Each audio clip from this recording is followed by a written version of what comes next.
So earlier today, I ran a poll on the community page of my YouTube channel, and in case you guys haven't been notified of that poll, then make sure to check that you are still subscribed to the channel by hitting the subscribe button below this video. And if you already are subscribed, then make sure to hit the bell notification icon to ensure that you guys are notified whenever I put up a new video or a new poll that I'm interested in getting some feedback on. But anyways, that poll was about the hit stop situation in the Monster Hunter Wilds beta, because from all of the feedback that I had seen in regards to Monster Hunter Wilds beta, beyond performance, hit stop was potentially the biggest concern that people had. So I was just curious to see, okay, what's the divide on the community on the people that are okay with what we got on the Wilds beta versus people that want a much chunkier hit stop. And here is what the poll results for that were. But interestingly enough, Capcom was paying close attention to my channel today, and when they saw the poll go up, they were like, all right, let's make sure to look at these results. And when they saw what the results were looking like, they were like, okay, release the information, let them know, we're going to fix it. And pretty much shortly after this poll went live, we got the info that Capcom was fixing hit stop and they were going to make it much more meaningful. So you guys are welcome. Okay, it was because of me that this happened. 100%. No question, no doubt about it. Obviously, I'm joking. What happened was apparently today there was an embargo that lifted, and there were a lot of outlets that got to go to Japan to play a more recent version of Monster Hunter Wilds, and we got a lot of new information that I'm going to be going over in this video, and some of that information involved hit stop. But before we get to that, I figure we start with the really big concern that people have, which is that of performance. Now, we didn't really get any updates in regards to PC performance because the preview event was on a PlayStation 5. It was on a base PlayStation 5, but we did get this little piece of information from PC Gamer, who was at the event, and they said in the article they have like this section called Performance Anxiety, which I wonder why they call it that. But the person that was there said, my preview session was running on a PlayStation 5. This is a base PlayStation 5, which is only so useful to compare with my experience in the Steam beta. However, while the beta's PS5 version might not have featured the origami monsters players encountered on PC, PS5 beta players reported on their own frame rate and performance stumbles, which as somebody that played the beta, it was not perfect, it was playable, but it definitely had some problems, some pretty big dips. Compared to those descriptions, the updated build I played in Osaka locked in the quality-focused resolution mode was smooth, free of any jarring frame rate dips. Other press at the preview event who'd played the beta on PS5 said it was a market performance improvement, lending some believability to Capcom's claims during the beta that the full game was already more improved.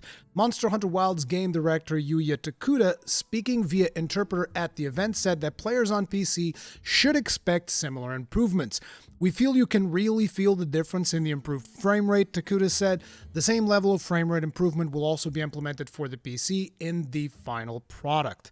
Now, there was also a little bit more about performance from Video Games Chronicle in an interview that they did with Takuda-san. And it says here, Takuda also told Video Game Chronicle that the game's overall performance will be better than that in the open beta as the team continues to work on improving the game as its February 28th release date nears. The press event preview build you played today has been the latest up-to-date build compared to the open beta test, which I think is the last time everyone would have played the game, Takuda said.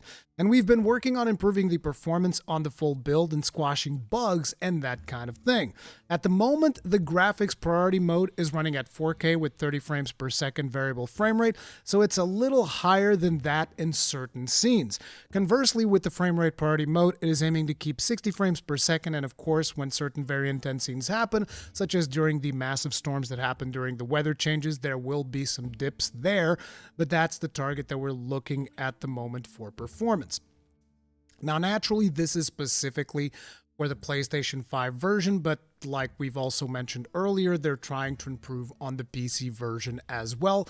We'll see what the performance is looking like, but very much like I said in my performance video, I have faith in this team, and maybe I will be proven completely wrong. Maybe the game comes out and the performance is terrible, but I'm willing to give Capcom the benefit of the doubt.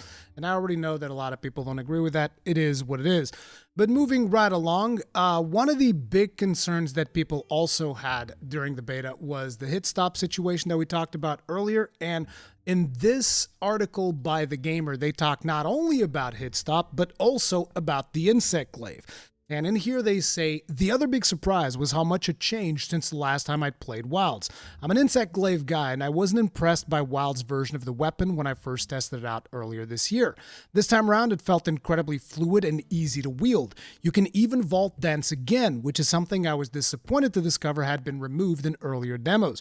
Producer Ryozo Sugimoto tells me the glaive has gone through the most changes of any weapon following player feedback, and that we can expect overhauls to switch axe, lance, and sword and shield at launch based on reactions from the open beta test. And by the way, I would like to emphasize lance because that also gets brought up in another interview. And then they added an additional note that said the lack of hit stop was also a topic of discussion during my interview. Director Yuya Tokuda assured me that hit stop will be increased at launch, especially for the final hit of a combo. So not only are we getting more hit stop, we're going to be getting even more hit stop than that on the final hit of a weapons combo, which I'm very curious to see what that is going to look like. I just think it's going to be really good. Now, an interesting little tidbit of information that also came out throughout a lot of these interviews is why exactly did they do this hit stop change? Because naturally there was a lot of feedback from the Wilds beta in regards to like, man, hit stop just doesn't feel quite as punchy as it was in other games, right? And it turns out that there were actually a lot of complaints when they launched Monster Hunter World. A lot of people gave feedback in regards to that, like in the Games Radar, in one of the Games Radar pieces that they did, they have this piece here that says, Monster Hunter Wilds hit stop feels way better in the non-beta build, and the game's director was happy to juice it back up after overseas players apparently hated it in World. We got a chance to sit down with Monster Hunter Wilds director Yuya Tokuda when visiting the studio in Japan, telling us plenty about the development of the latest in the series, and the way hit stops were handled proved to be a standout topic. When Monster Hunter World was released, this is a quote by the way, many of the users from overseas commented that the hit stop was way too hard. Tokuda begins, discussing more about the way things have changed this time around. So apparently a lot of people, when they played Monster Hunter World, they saw hit stop and they were like, oh, I don't like this. And the reality is maybe those people should keep their damn mouth shut. How about that?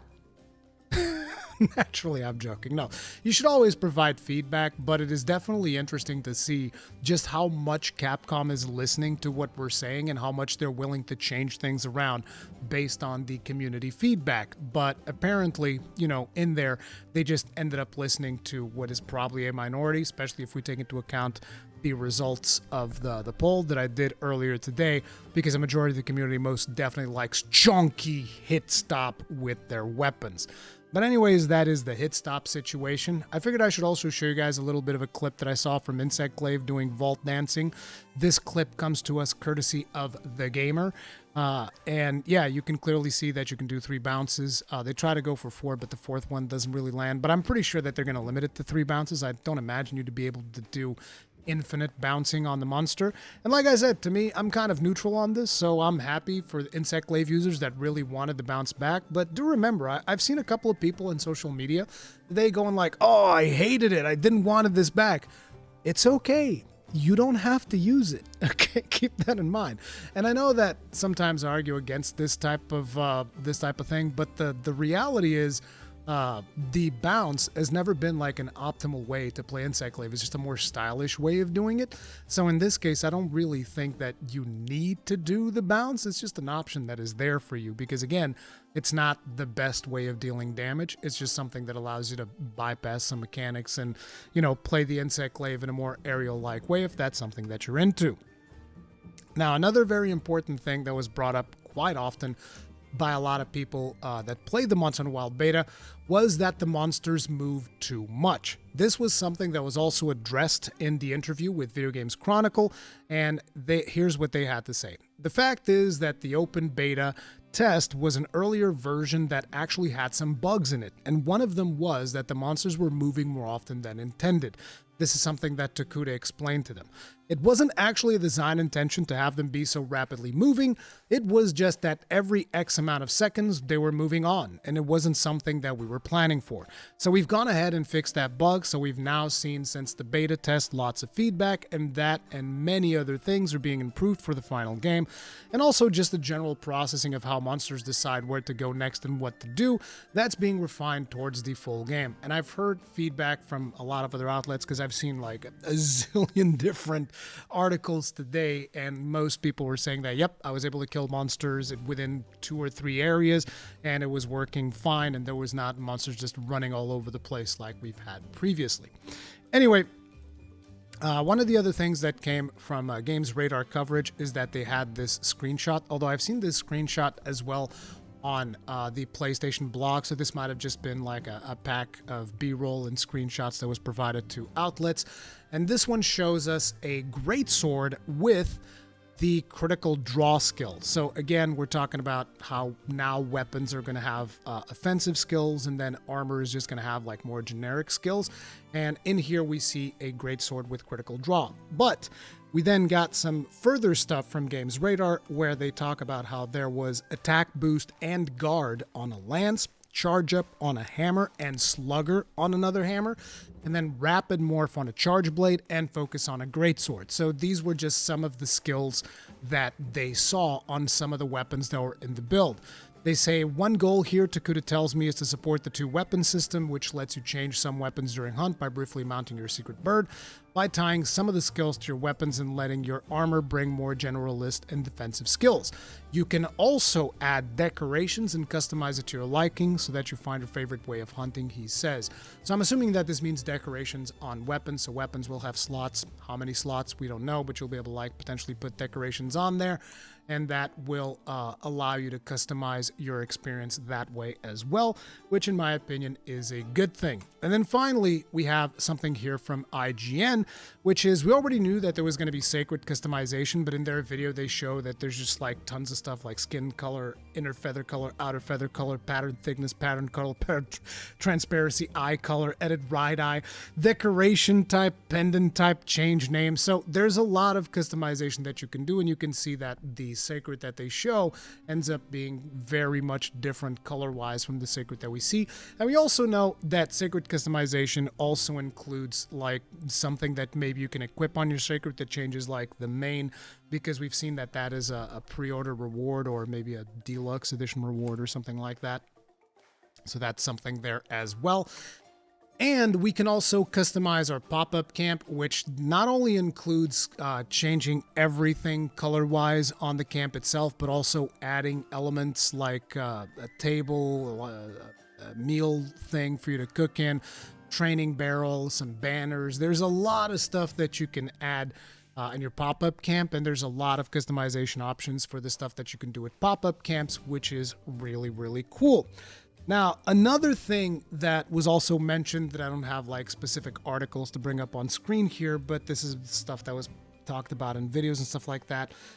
From The Gamer, they were talking about how there's a much bigger emphasis on story, and this was not just them, like a lot of people talked about how there's a much bigger emphasis on story, and the reason is the preview event that they were at, they got to play the first 5 hours of the game. Some people said 6 hours of the game.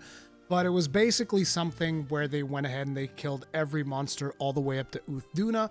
Then there's like a repel quest for Uthduna, and at the end of that, apparently Arkveld shows up. So they saw a significant chunk of the story, and they said there's actually like a lot of cinematics and a lot of stuff that you would expect in a more traditional action-adventure game. And this one is one of those things that I think is going to divide the community a little bit, and I'm really curious to hear from you in the comment section. But a lot of people don't necessarily come to Monster Hunter for the story. They come to Monster Hunter to go and hunt monsters. Go figure, right?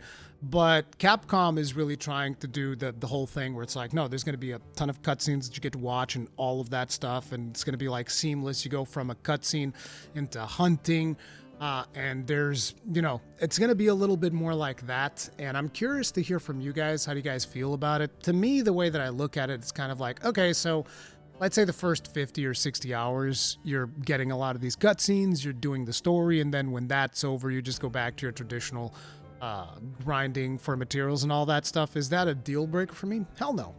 If they do the story right, it'll be pretty fun. And at the end of the day, if the experience that I had at Gamescom is any indication, you're going to be able to just skip those cutscenes. And even not just the Gamescom experience. I'm pretty sure that you could do that in the open beta as well. I just chose not to do it. But yeah, you can just skip those cutscenes. So if cutscenes is something that you don't want to deal with, just skip through them and rush through the experience and get to the end. Then you can grind just like you've always grinded. So I don't really see this as a big problem. I would see it as a problem if you were not able to skip the cutscenes. So we'll see how that pans out. But I am curious from hearing from you guys.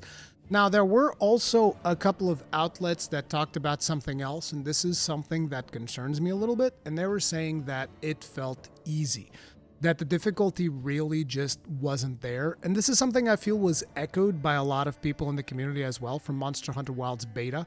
You guys let me know in the comment section down below if you guys believe that was the case as well. But that is actually one of the things that concerns me, because I do feel like difficulty really wasn't all there. But this was a beta, but the version that they played was like at a preview event. So the fact that even there, they're still going like, oh, it didn't really feel that hard. It could just be that because it's going to be more traditional media, they were like, okay, let's make sure that we ramp things down a little bit, make sure that a lot of these journalists don't get stuck in the experience and they can actually get through it so that they can do their articles and talk about the game instead of getting stuck on a monster. It could be that, but I actually don't know. So I'll be very curious to see what the difficulty is going to be in the final version of the game, but we'll see what that is like. It was also mentioned that there's a lot better explanations and onboarding of players that maybe have never played Monster Hunter Wilds, which is a good thing as far as I'm concerned, because, getting more players to enjoy the game is always a good thing. But yeah, that was a lot of the news that we got today. Let me know if I missed anything also in the comment section down below. Thank you all very much for watching. If you enjoyed this video, hit the like button, subscribe, bell notification icon, all that jazz, and I'll see you guys in the next one. Stay strong, stay safe. Peace out.